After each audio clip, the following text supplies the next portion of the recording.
Hey guys, welcome back to my kitchen of vegan iniquity, where my throat's a little irritated because I tasted this for seasoning and it's full of cayenne pepper, which is, I've also got the sniffles from the pepper, but it's absolutely delicious. This is another installment of the summer vegetable series. This is okra pilaf, and there's some of the okra. Some people don't like okra because it produces what they call slime. They love it when cheese makes string, but they hate it when okra makes string. Go figure.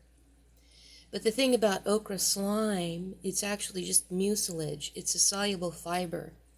It's extremely good for you. Okra is extremely healthful.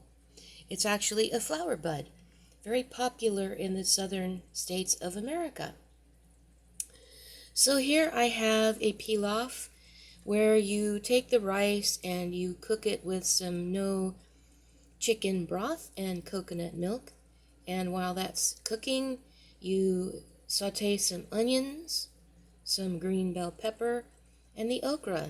You season it with cayenne pepper, and when the rice is cooked, you mix it all together, and you top it with some plant-based bacon.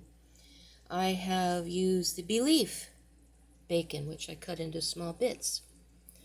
So let me take a taste.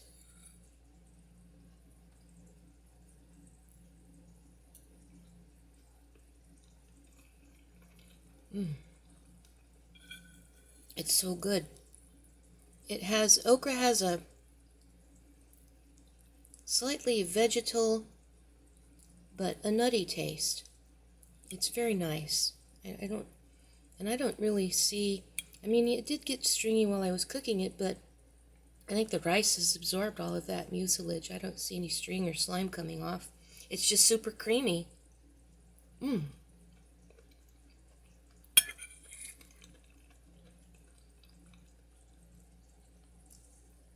Really delicious. I like it. I will have the recipe on my blog and linked in the description. I will also link to the previous video in the description. Everything you need to know is in the description. I also link to my video list and my community tab. So thanks for checking that out. Thanks for watching, liking, commenting, sharing, and subscribing. Thanks for visiting the community tab. And I will see you later, guys.